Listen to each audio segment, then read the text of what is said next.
Your oxygen gauge reads 14 minutes.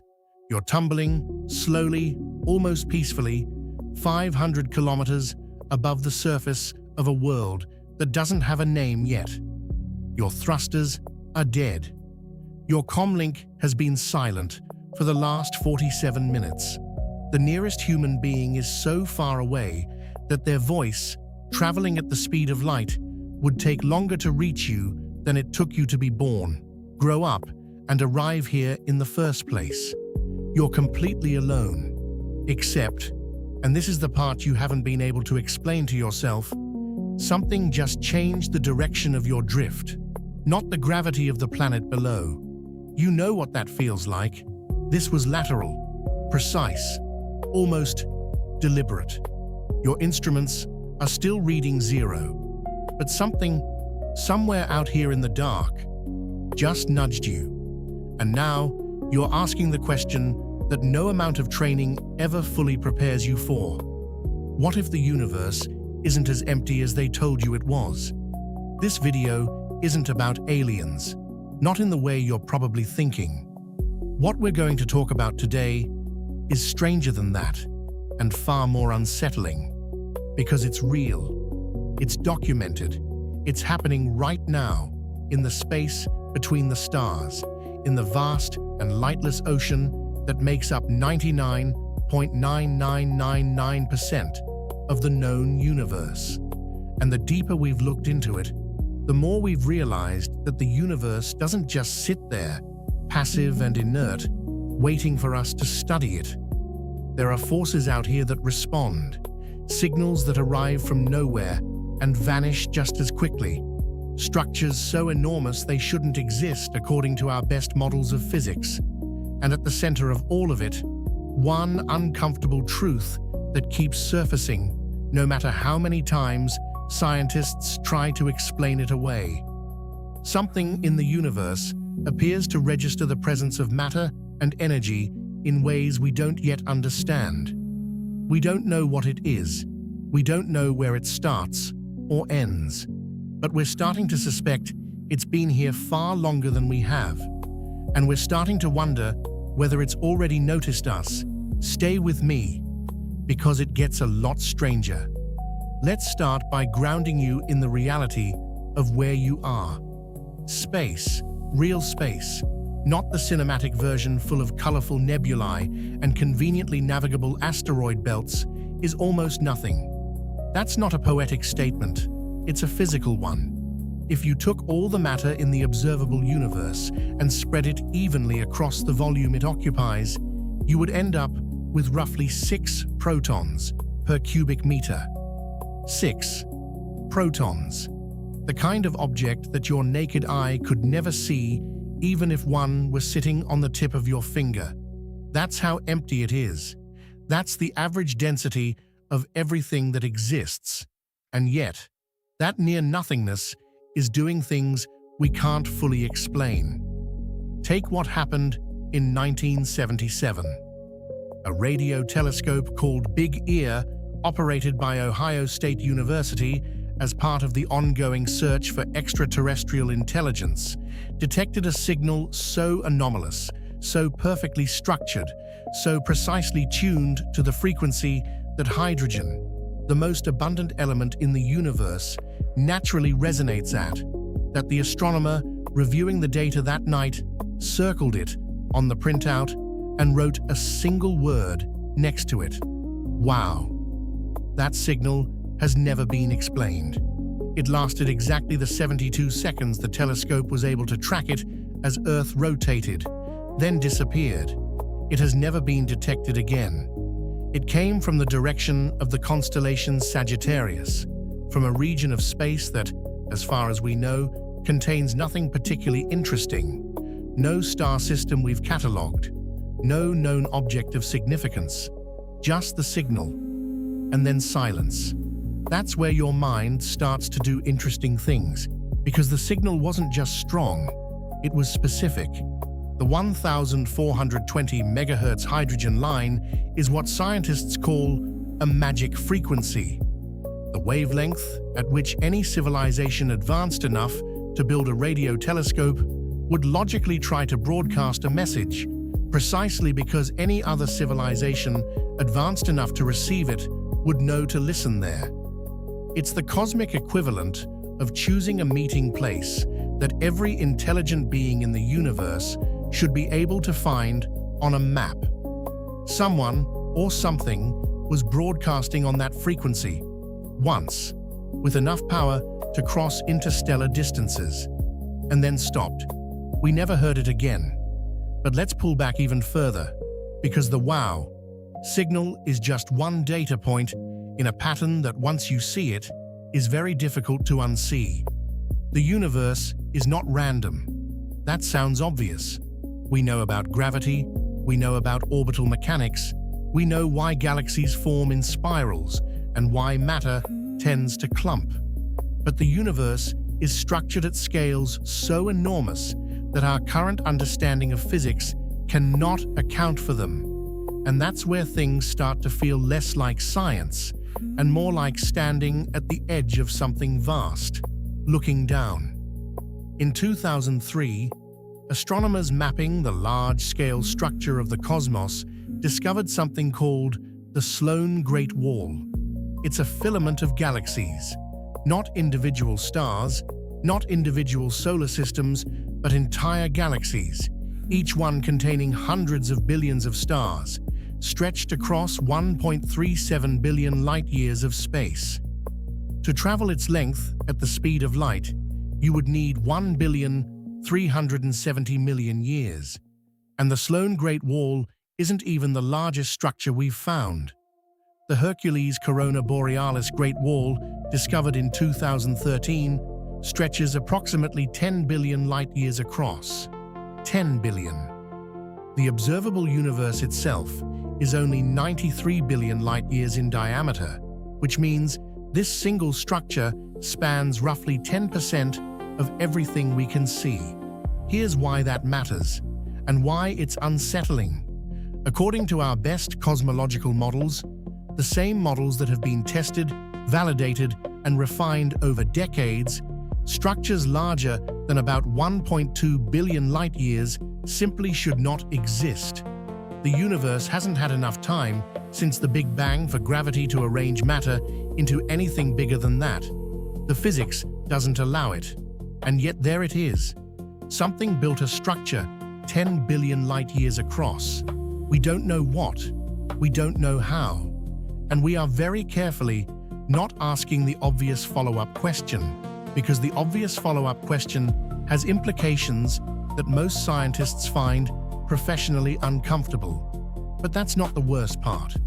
Embedded in the structure of the universe is a region of space called the CMB cold spot. CMB stands for Cosmic Microwave Background, the faint afterglow of radiation left over from the Big Bang, which fills the entire universe like a dim, ancient light. When astronomers mapped this background radiation in detail using satellite instruments, they found something in the direction of the constellation Eridanus that made them double and triple check their equipment. There's a region of space, roughly 1.8 billion light-years across, where the background radiation is measurably, inexplicably colder than everything around it. Not slightly colder, statistically dramatically colder, by a margin that our existing models of the universe give a probability of less than 0.2% to occurring randomly. That's not impossible, but it's the kind of coincidence that keeps cosmologists awake at night, because there's also a physical structure associated with it, a supervoid, a region of space almost incomprehensibly devoid of galaxies, where matter simply didn't form, or was removed, or was never there to begin with. Scientists have proposed various explanations: quantum fluctuations in the early universe, statistical anomalies, a parallel universe pressing against our own from the outside, casting a thermal shadow. That last one is, remarkably, a serious scientific hypothesis put forward by credible researchers, not a fringe theory. and it's been taken seriously precisely because no conventional explanation has yet been sufficient to account for what we're observing. You're floating in a universe that has a cold spot in it, a hole in the cosmic fabric, and no one can tell you why. Come back to your body for a moment.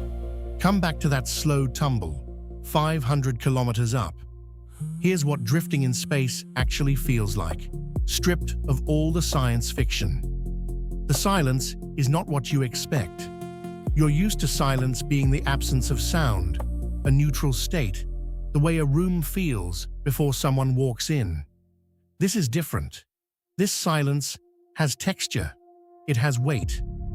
In the vacuum of space, no medium exists for sound waves to travel through, which means the extraordinary violence happening around you.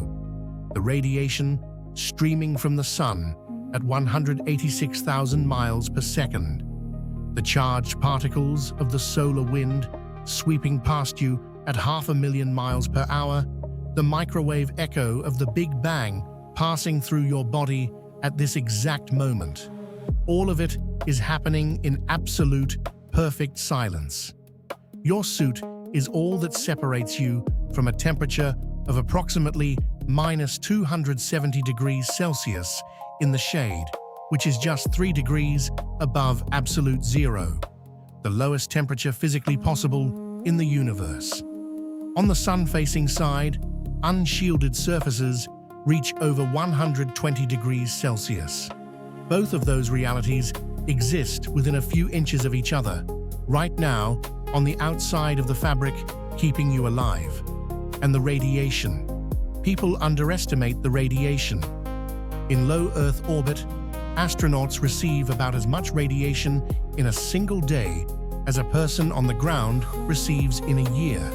Further out, beyond Earth's protective magnetic field, you're exposed to galactic cosmic rays, high-energy particles accelerated to near-light speed by supernovae, by neutron star collisions, by processes so violent they make nuclear explosions look gentle.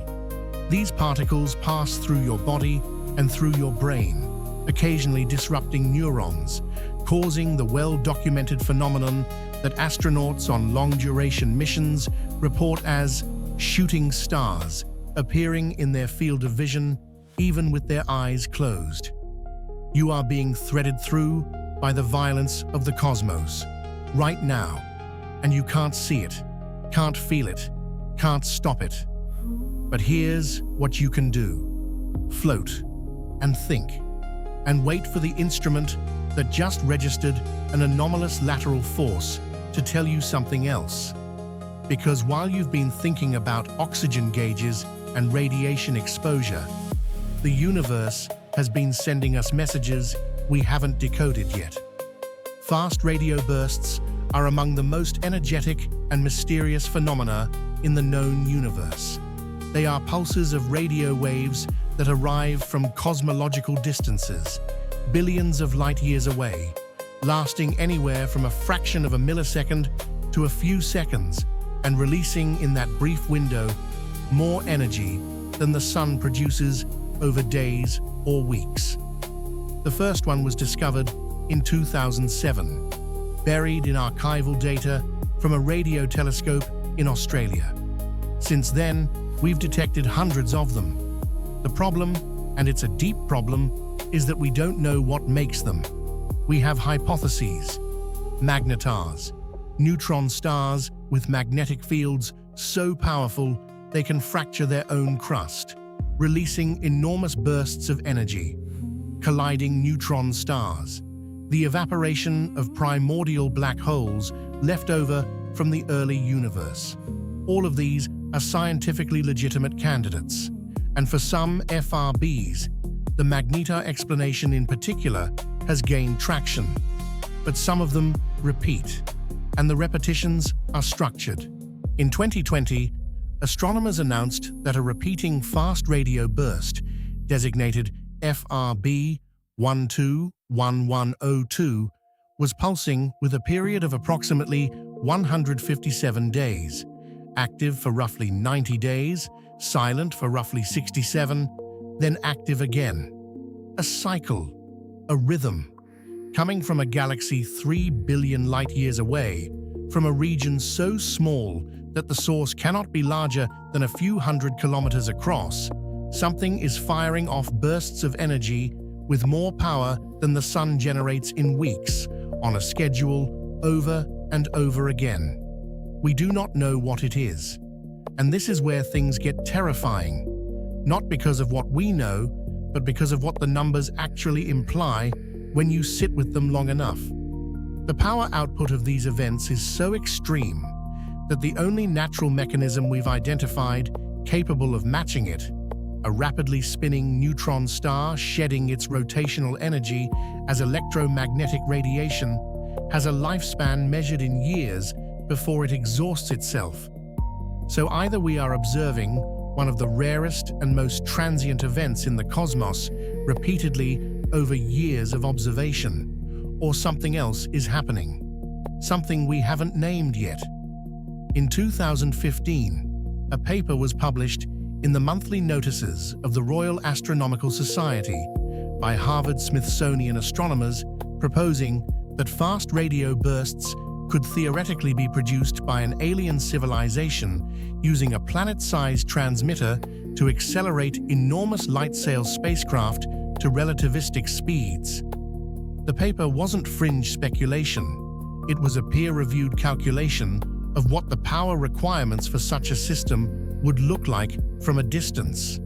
The authors were explicit that they weren't claiming this was the answer.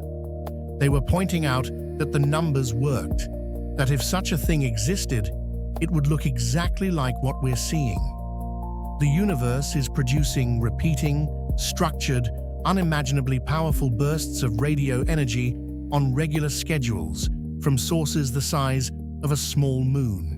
And the most mainstream scientific explanation we've been able to produce, while perfectly plausible, is also, quietly, we're not entirely sure. Now here is the part where you really need to hold on. Our galaxy, the Milky Way, is moving. That's not unusual. Everything in the universe is moving relative to everything else. But our galaxy isn't just moving in some arbitrary direction because of local gravitational influences. It is being pulled, along with our local group of galaxies, along with the entire Virgo supercluster of which we are a part, in the direction of something we cannot see. We call it the Great Attractor. It sits approximately 250 million light-years away, in the direction of the constellation Centaurus.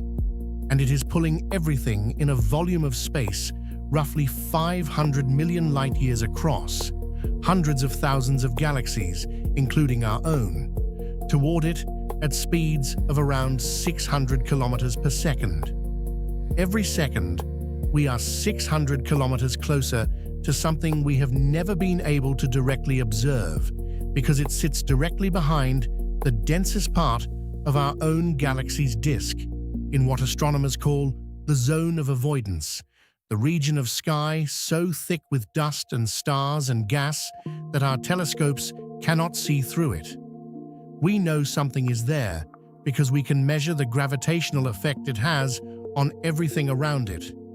We have estimated its mass at the equivalent of tens of thousands of galaxies.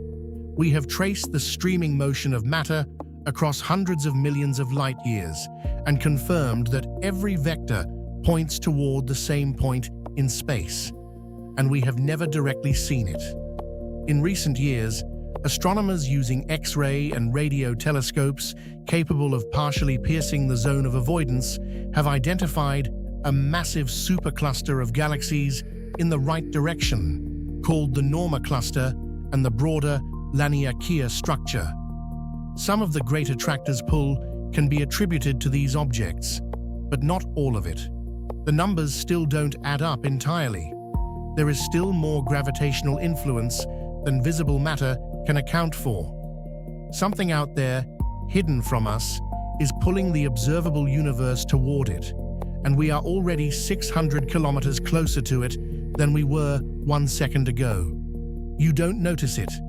Nothing in your daily life tells you this is happening. But right now, as you read or listen to this, the galaxy is falling. You're still tumbling. 13 minutes of oxygen now. Here's a thought experiment that no survival training manual includes. Consider the distance between you and the nearest star that isn't the Sun, Proxima Centauri. It is 4.24 light-years away. A light-year is the distance light travels in a year, moving at 299,792 kilometers per second, without stopping, without slowing, in a straight line through vacuum. 4.24 of those years.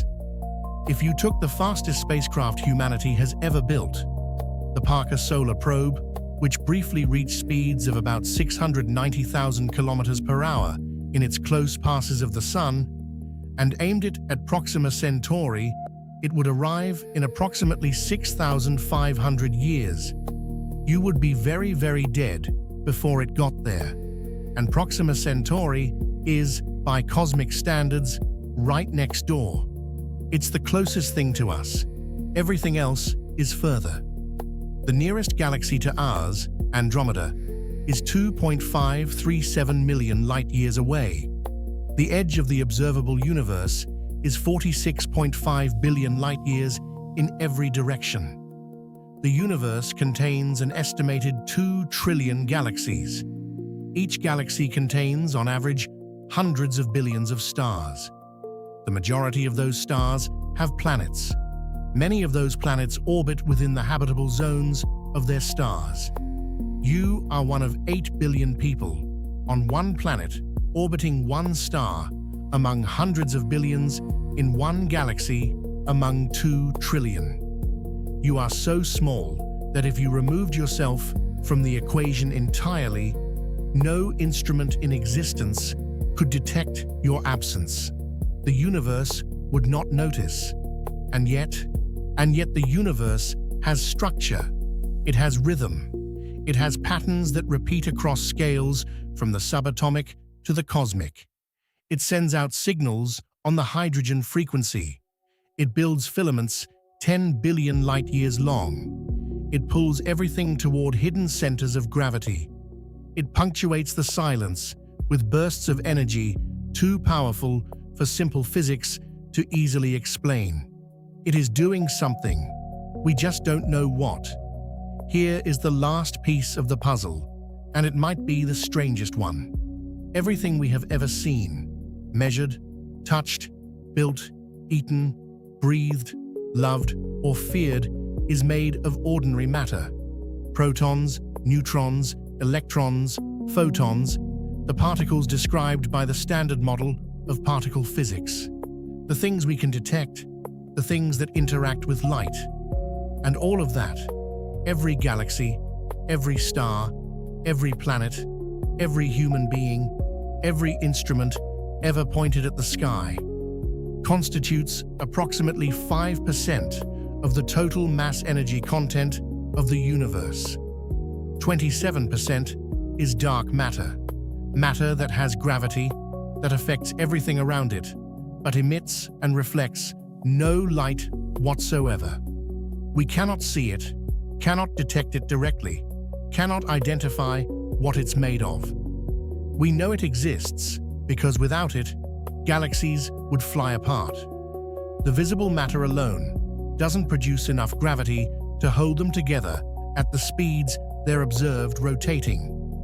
There is something woven through every structure in the universe, threading between the stars like an invisible skeleton, and we have no idea what it is.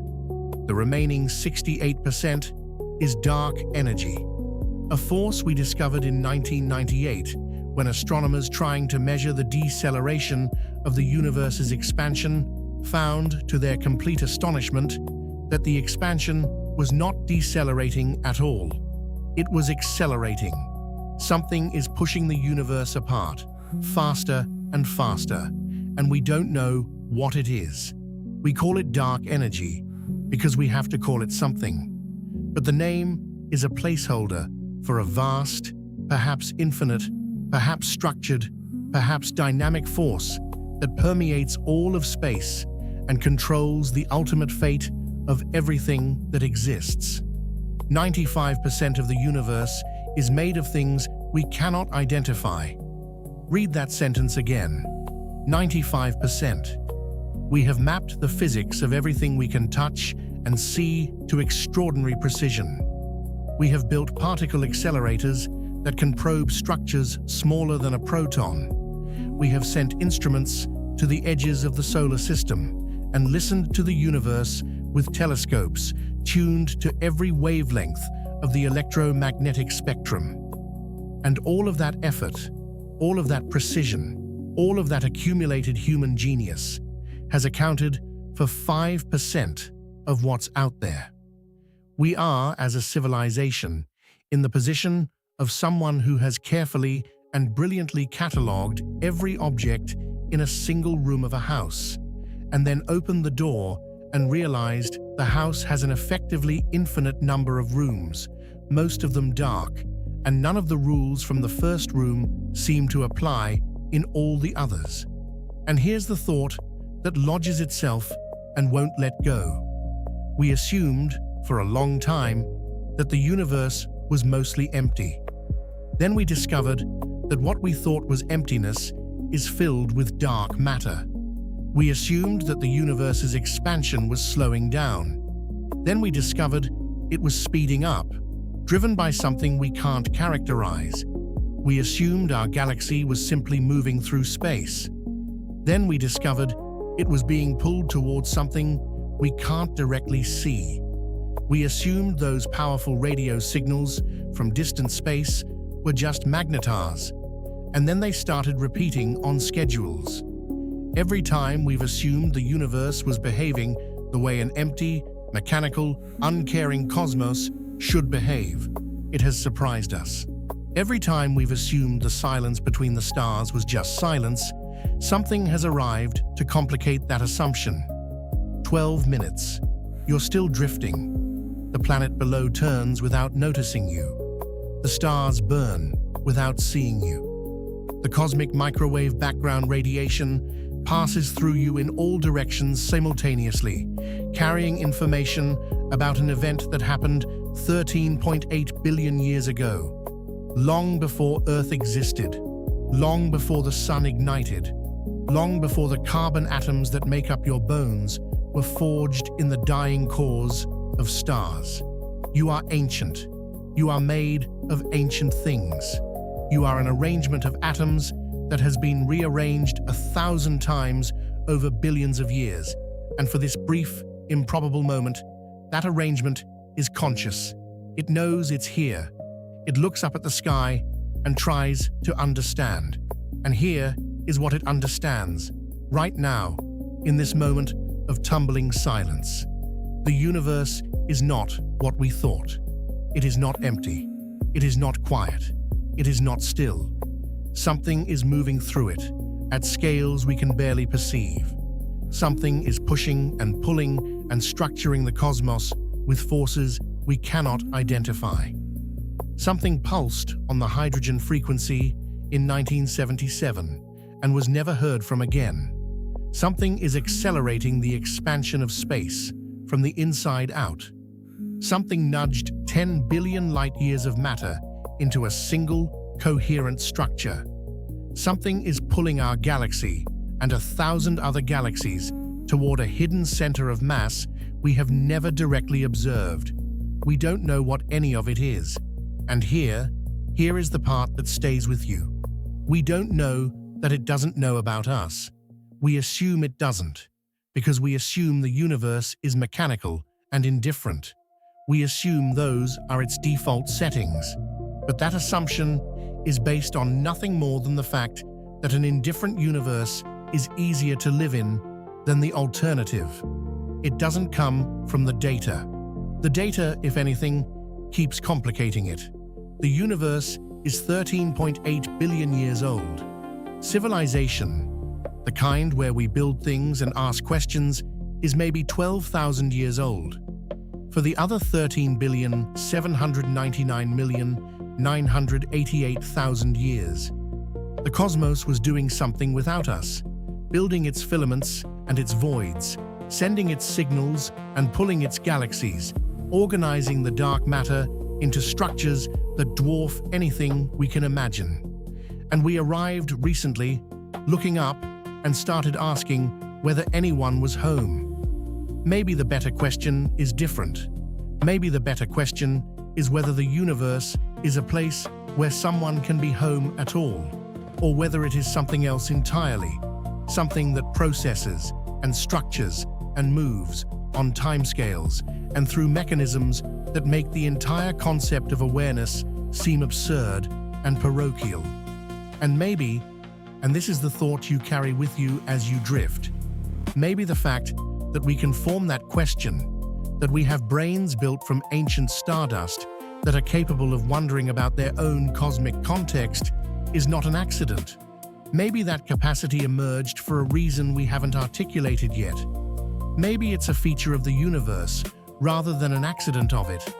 Or maybe you're just a small arrangement of atoms tumbling above a nameless world, 12 minutes from death, misinterpreting instrument noise as significance, the way conscious things always do. Either way, something changed the direction of your drift, and you still don't know what it was.